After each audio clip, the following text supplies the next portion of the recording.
I thought it would make a grander entrance today via the staircase in honor of the beautiful palace that we're going to talk about today.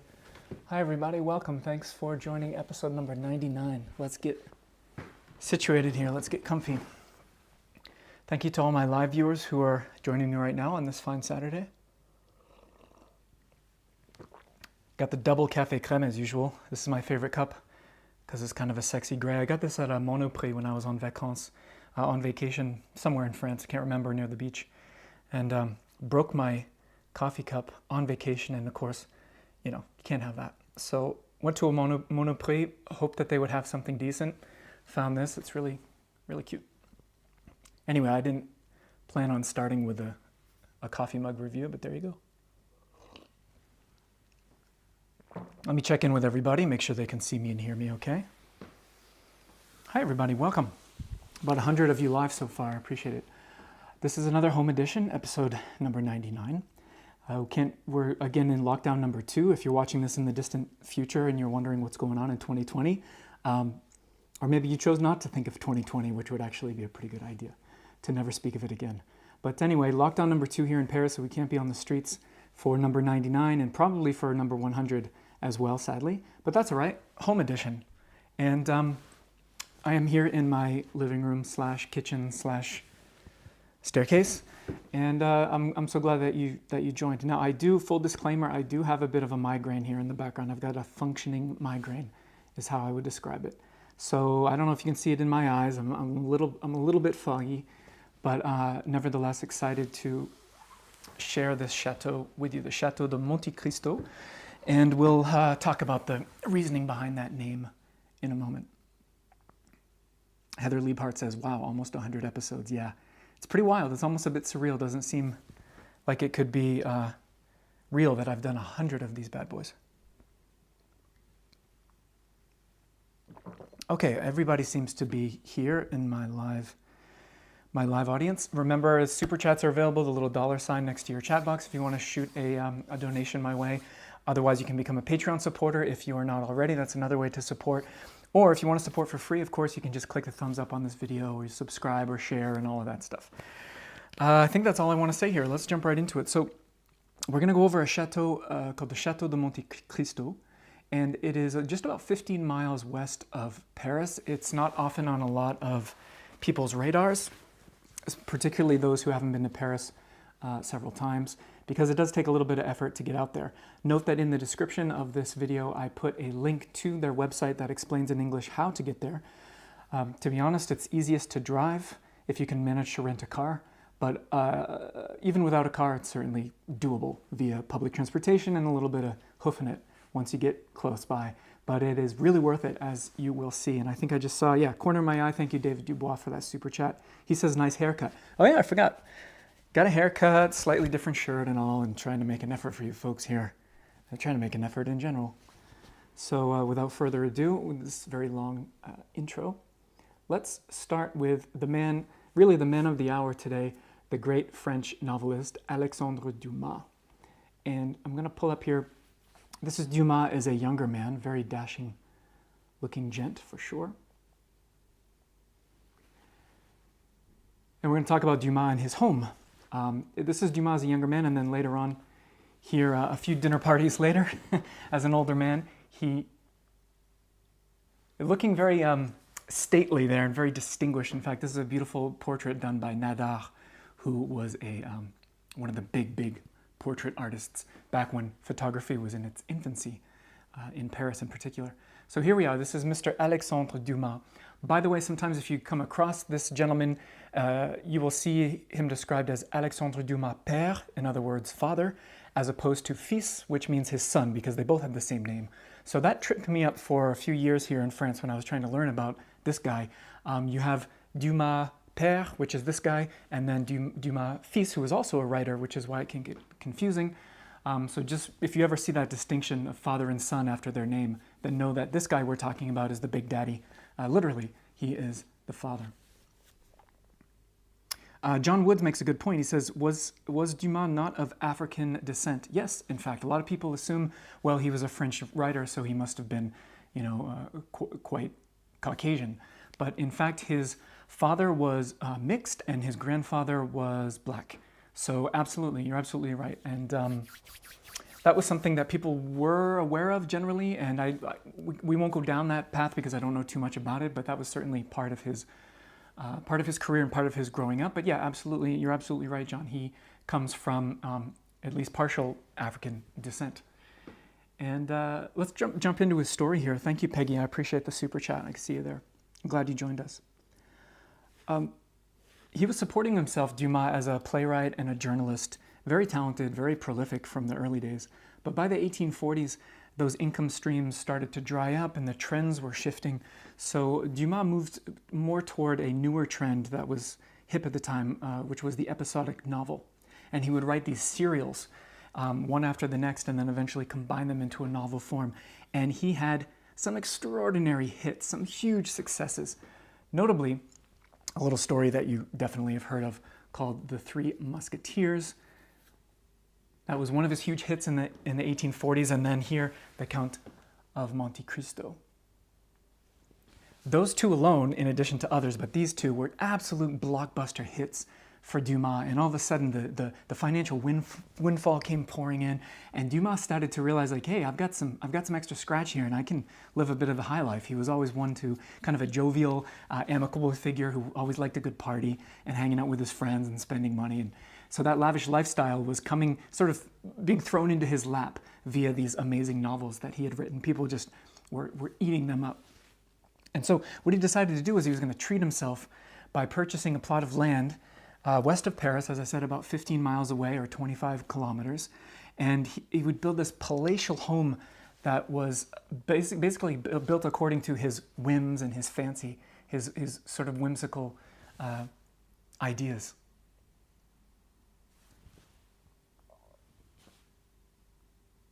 So we're going to talk about this palace, and I'm going to take you inside. It is a museum nowadays that you can visit, in fact.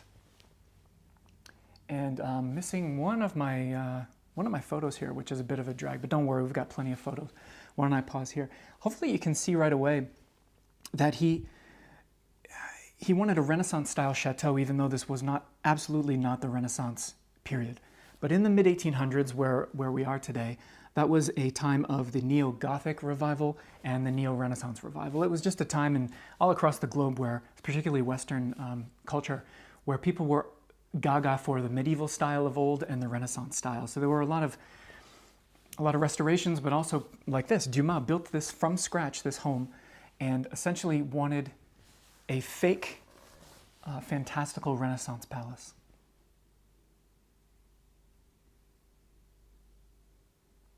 And we'll admire some of the details outside here before we go inside.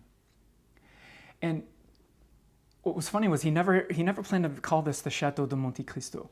But what happened is when he was living here, a coach driver, apparently a chauffeur, mistakenly referred to this building as the Chateau de Monte-Cristo after the famous story of Dumas.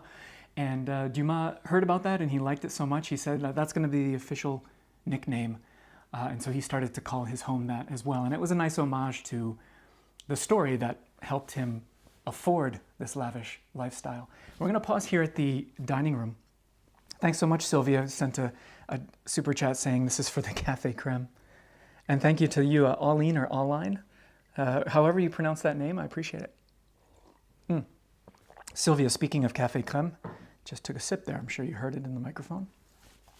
So I wanted to pause at the dining room here because, as I said, Alexandre Dumas was an absolute party animal in the truest sense of the word. He was really, really fun. He was a fabulous host, apparently, and he loved to host a good party. So when he was young, his mom taught him to cook, and he fell in love. He had this great passion for cuisine and gastronomy that he carried on throughout his life. So he loved good food, good wine, a good dinner party. So really, when he was constructing this house for himself, it was key to have a grand dining room for his parties. In fact, when they inaugurated the opening of this building, of the Chateau, Dumas invited 600 guests to a large banquet in this building. He could barely even fit them in these rooms. 600 guests to have this big blowout inaugural dinner. And this is a bust of him in the dining room. In the months that followed as he lived here, Dumas would host constant luncheons and get-togethers, sometimes including famous writers and artists and even chefs. And he was known, again, as a very generous and jovial host. This is the chandelier above the dining room table. And what's funny is Dumas actually would prepare the menu himself sometimes because he loved to cook so much. Some of his favorite dishes were oyster omelets, quail soup with profiteroles, etc., etc. And so sometimes he'd get right in there in the kitchen and get his hands dirty. He was even quoted as saying, "I hope to finalize my long literary career by writing a cookbook." And more on that later, actually, the cookbook idea. Thanks, Kristen Parker, for the super chat. I appreciate that. Comments are flying in fast and furious. Corinne says, sounds like my kind of person. And you can see this is a nice little decoration that we're seeing here in the windows of the dining room. And there are adjacent rooms as well. Again, this is a museum. Occasionally there will be actors dressed up, if you get there at the right time of day, who will walk around and they'll act out and give monologues that will help to describe the era of what it was like to live and visit the chateau. This painting and the bust that we see here, we're going to zoom in. The bust, I know from memory, is the granddaughter of Dumas, and I'm assuming that's her in the portrait as well, although I'm not 100% on that, so don't quote me. But beautiful stuff in here. I'm a sucker for a chandelier. Corinne says, I love all the details. Thanks, Corinne. I do too. I mean, that's certainly part of this project, is for us to pause on the details. This is looking from that room back into the dining room. Look at the faces up at the top.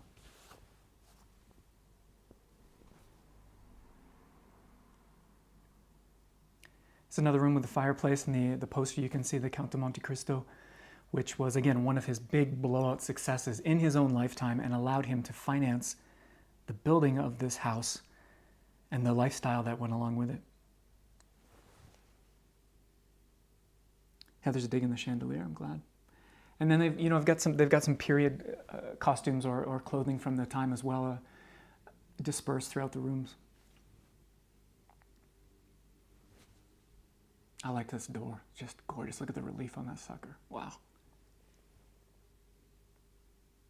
Bob's really into the glass doors. Yeah, Bob. The French know how to do glass doors. So we'll make our way upstairs. And of course, the staircase just as gorgeous as you would hope it to be. Just like a good chandelier, a spiral staircase is something I will always photograph. And upstairs, there are some fun surprises, some treasures of sorts. Like this here, we've got a replica, a costume of one of the Musketeers' outfits. And of course, the Three Musketeers being another one of his blowout successes by the time he moved into this home in the 1840s.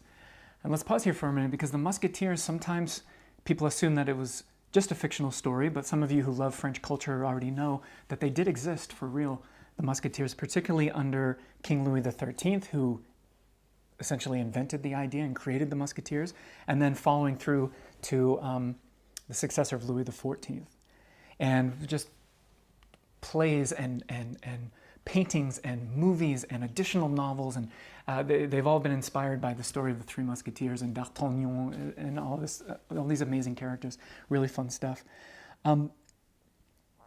The original job, the original task of the Musketeers were first and foremost to protect the royal family as bodyguards. But then they also served as sort of an elite special forces to do the bidding of the king, whatever he needed done, whoever he needed arrested, whoever he needed subdued or attacked, or any time that he needed defending.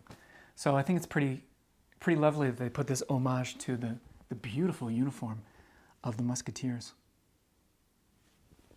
And they would use this uniform until about the year 1650.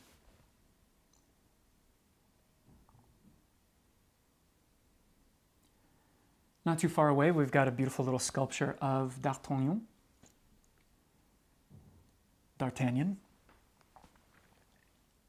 in his swashbuckling regalia.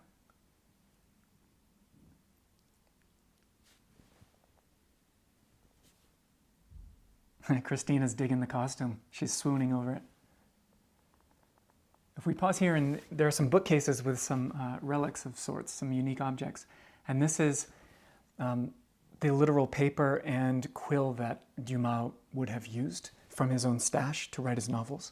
Interestingly, the paper was very big. We take for granted the fact today that you can write with a little ballpoint pen. You don't need an enormous piece of paper. But imagine just trying to write with a plume and ink. And what's funny, the text that you see, perhaps you can't read it very well on the bottom, but I'll roughly translate it for you. It says that he was, it's in his own words, that text, and it says that he was absolutely addicted to working with only specific inks and specific plumes and quills and paper. So basically he would refuse to work with materials that he wasn't comfortable with and materials that he didn't think gave him the flow or the inspiration that he needed. So that's what he's saying in that text. And he would even use separate paper for writing novels versus writing his plays, because he was quite a prolific playwright in addition. In fact, he was prolific all across the board, one of the most. He was so picky with his materials, he once said, and it's also included in this text that we see, he said, "I dislike blue ink so much, it's impossible for me to write so much as my address with it." So I don't know if I actually relate to that, because there are certain colors of ink that I've always liked to use, like in a ballpoint pen, for example. And I've always dug black ink, and I've always hated blue ink. So I don't know if anyone else, let me know in the comments if you're as picky as that. I can see Andrea Miles says, "I'm so picky about pens and paper." And Laura Poffenberger says, "I've heard another artist say this, another author say the same thing."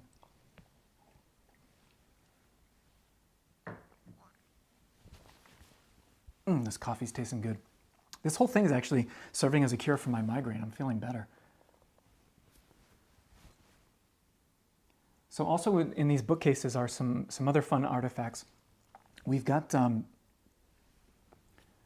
some wood engravings, some blocks where they would actually they'd use these to print the illustrations of Dumas' books, which I think are pretty fantastic.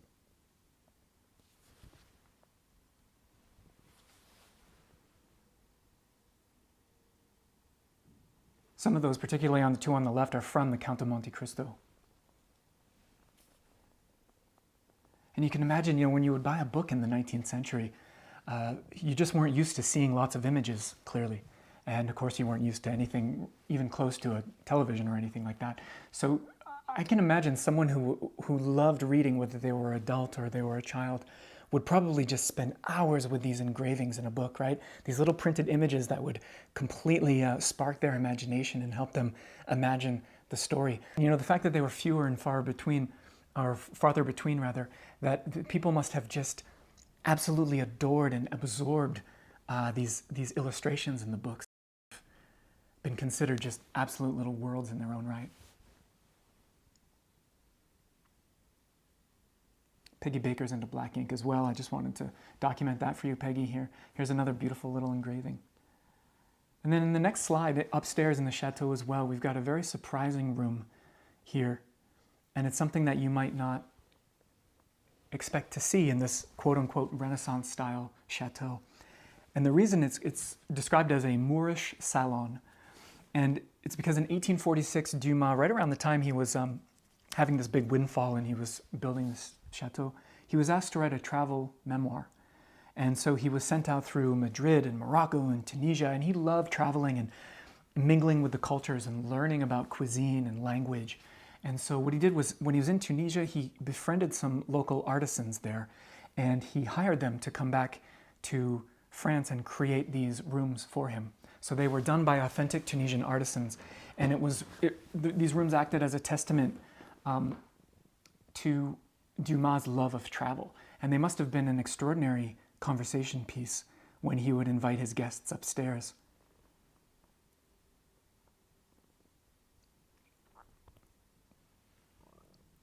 Jennifer Robinson says, "Oh my God, stunning." Shout out to Jennifer's husband, Kirk. I'm thinking of you today, Kirk, because I know you're a Count of Monte-Cristo type of guy. June Parham's digging the mattress. But yeah, this just absolute beautiful artistry here. And this is the ceiling in the main room. Oh man, you could just look at that for hours. So that was one of the great surprises of this museum, so to speak, when I visited it. And then the stained glass windows are great, looking out onto the property. The way that those little panes of glass tint the exterior in all these different hues.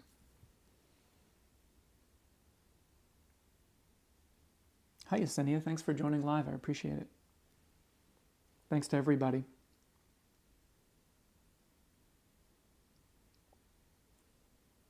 Now here's a little preview to what we're going to see, another surprise on the property, and we're going to go out to that because I didn't expect that when I got there. But first, let's enjoy some views of the chateau itself, the proper exterior shots.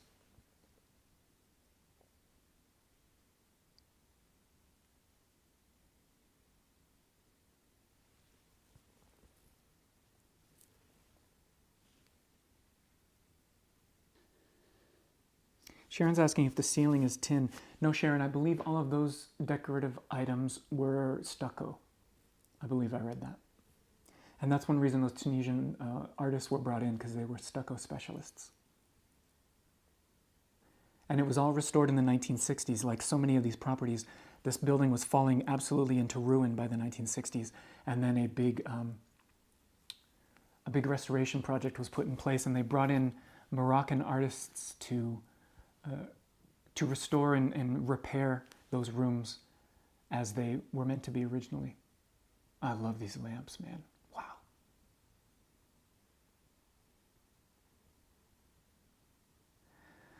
So that's the chateau itself, the Château de Monte-Cristo, where Dumas would have lived for a brief time. And then next we're going to turn our attention to this sort of a mini chateau, a little chalet that's tucked away up on the hill, but just a 2-minute walk from the chateau itself. And it's absolutely, I mean, if you were digging the chateau, I think you're going to absolutely fall in love with this little getaway. And it was a getaway because Dumas played hard, but he also worked hard. He was an extremely prolific writer, as I mentioned before, and he had actually a very good work ethic, and so he would just write and write and write. But the problem was, with all the partying and the hoopla and the servants and the commotion of the actual chateau, he knew that he had to have a separate office to write. So he also had this created. He had his architect build him a faux Gothic chalet.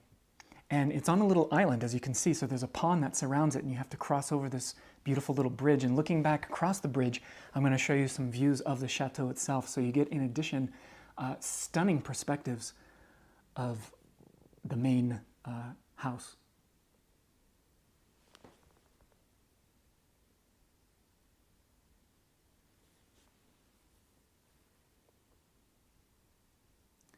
Laura says, so charming. Christina says, I am in love. I know. So you can get out, again, the 15 miles from Paris, and this is the entrance here. Absolutely stunning. So this was his bureau, his writing bureau, where he could get away from it all and focus. And he did do a lot of writing here while he was here. Now, right here, as you walk up the steps to the entrance, there's a dog in masonry here, immortalized. I don't know if that's supposed to be his actual dog. It should look like his actual dog, but I thought that was cute. And then here, focusing in on the facade before we look inside.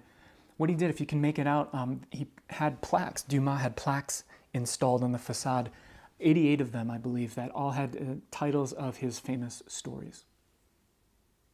So a little bit of an ego stroke for Dumas, but he put the names of his own works on the outside. Now, this is you can't go inside this, it's roped off.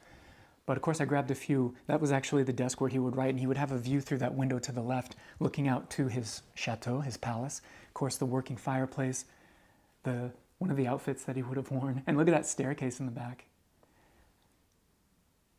Oh, I would just love to go up that staircase. Lily Bad Habit says Dumas really wasn't holding back. Not at all. So if we zoom back out here, you can see it's on a little island. And the name of it does have a name. It's called the Chateau d'If, D''IF. And the Chateau d'If wasn't a random name. It's actually named after a real historic chateau. And I'm going to pull up an image for you here of this chateau, which happened to be the setting of one of his novels. Sorry, it went a little bit fast there. But that was the setting of one of his novels, the Chateau d'If, and so this was named after that, as sort of in a tongue-in-cheek way. And this is just wrapping around it because there's the architecture is just spectacular. Look at this. Now, keep in mind, I was here in February of this year, so it was winter time. You got to use your imagination and imagine a little bit more bloomage, and the trees are full of leaves and whatnot, and there are flowers lining the front of this little chalet.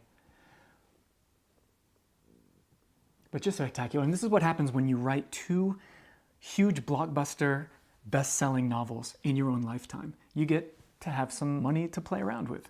And this speaks to me, and I'm sure it speaks to a lot of you out there in the audience, that we kind of have this fantasy, don't we, of getting this windfall of money and finally being able to build our little period room or our little chateau or whatever out in the sort of a little slice of paradise. Now I'm pausing it here because very close to the Chateau d'If, or the little chalet, is an English-style garden, and that was also part of what Dumas paid his architect to design. So you've got the main palace, you've got the little chalet, and then you've got an English-style garden which includes these winding paths through the trees, up and down different elevations, and also these grottos, man-made caves and tunnels. And there are also some waterfalls as well, so a true English garden, which of course would have been the trend of the mid-19th century as well. So everything, all the choices that Dumas is making aesthetically here for the atmosphere of his home are very in fitting with the trends and what people were going after in the mid-1800s. That's another little view from a grotto towards the chalet. Christina says, I could read in that hidden garden for hours. Yeah, I actually would love to come back here in the summertime. So you winding through these paths, you get perspectives back toward the chateau itself. And I'll show you some snaps of that.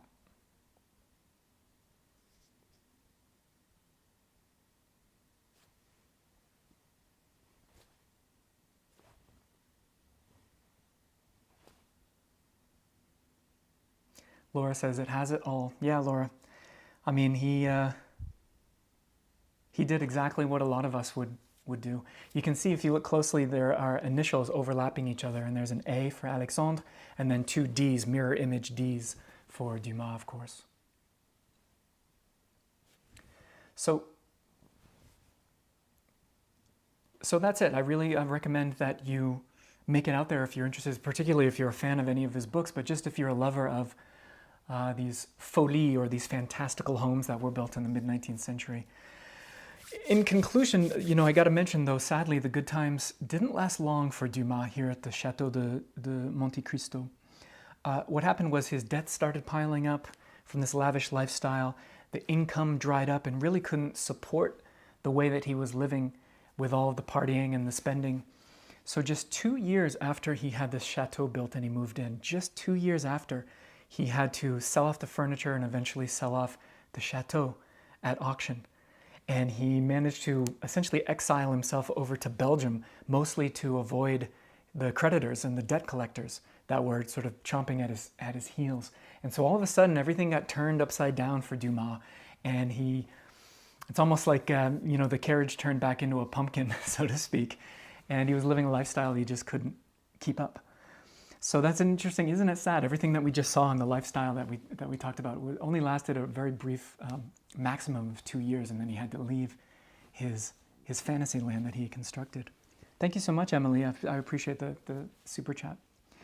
But remember that cookbook that he wanted to write? Remember he said that, I hope my grand literary career is finalized by writing a cookbook of all things. Well, he died before it was finished, but he was working on it, and so posthumously it was published. In fact, this cookbook that he always dreamt of publishing. And it was this, Le Grand Dictionnaire de Cuisine. And you can still get a hold of this. And I wouldn't mind flipping through it to see, you know, there were some pretty wild recipes apparently. I understand there was some stuffed elephant's feet in one recipe, and kangaroo fillets and things like that. You can, for example, on Amazon, you can get this for about 90 euros. Or if you want to go all the way back, here I'm going to show you an original version of this cookbook. And this is not 90 euros. To give you an idea, this is from an auction house website. This original version of the cookbook went for 2,300 euros. If you want to get a hold of one of those. I don't know how many of them are still in existence. But what's cute is that, of course, his goal, he loved gastronomy so much that he wanted to publish this great cookbook before he passed away. And he was once quoted as saying that he would actually prefer to leave his children his saucepans and cooking pots because they could use those their whole lives rather than using his books, which would only keep them going for about 15 or 20 years.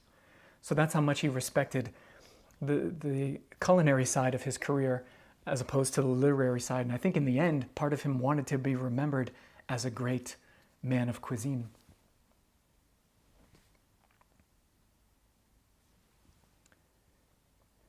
So let's talk about him being moved to the Pantheon, because he was eventually.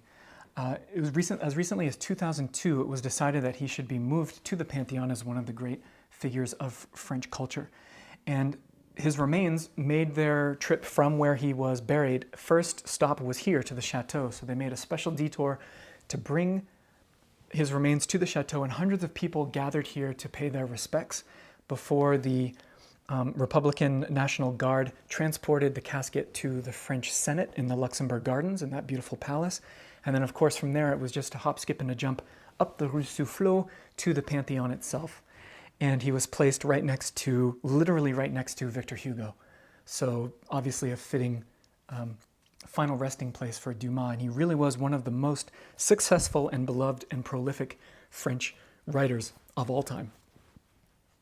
Excuse me. And I think it's so great that we have a piece of his legacy in architectural form, or at least, in fact, several pieces. I'm so glad that in addition to his books, we have his home that he created, and even though he could only enjoy it for 2 short years, it's pretty spectacular that he just grabbed life by the horns and really, really went for it. And certainly none of that money that he earned from his successful novels was wasted. He didn't leave any of it on the table, so to speak. Certainly didn't leave any of it in the bank. And to finish here, in Dumas' own words, he described his home here, the Château de Monte-Cristo. He said, "Here I have an earthly paradise in miniature." And I think that's very well said. An earthly paradise in miniature. So I hope you liked that brief look into this place. If any of you make it there in the near future, well, not near future, obviously, but in the sort of near future, then let me know. I'd be really curious to hear what you thought of it and what it was like to be there in person.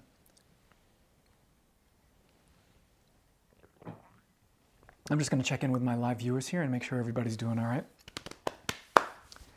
Jennifer says, quite an honor, yeah. And Andrea Miles says his home is just beautiful. So, I forgot to mention too, when he was brought to the Pantheon, the parade that led his remains to the building were led by 4 men dressed as musketeers on horseback, leading the cortege, leading the parade. And then behind the 4 musketeers were a troupe of actors that were dressed up, and they were acting out scenes from the various plays of Dumas, because, as I mentioned, he was a brilliant playwright in addition to everything else.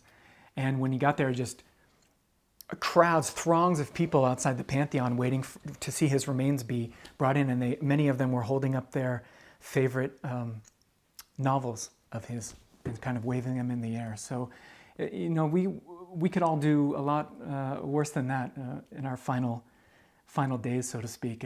It's quite a beautiful way, quite a nice send-off for Dumas. Certainly a man who loved life and lived it to the fullest. So hopefully that introduced you a little further into the life of this guy, and hopefully you can check out the Chateau one day. Thanks, everybody. I'm going to bid you adieu for now. I'm going to bid you à bientôt. We're not going to do a cafe chat today, sadly, just because my head is not really up to it. But next time, stay tuned for episode number 100, believe it or not. Triple digits we're getting into. And I want to thank you so much for the continued support. I'm always thinking of you all, and I look forward to creating more stuff for you as we move forward. I'm just going to check in and make sure that everybody gets their goodbyes in. Thanks, everybody. Again, you can support me on Patreon if you're not already, or you can share this video, or you can just come back next week. Simple. Take care, enjoy the rest of your day, and I will catch you on the next one. Bye-bye.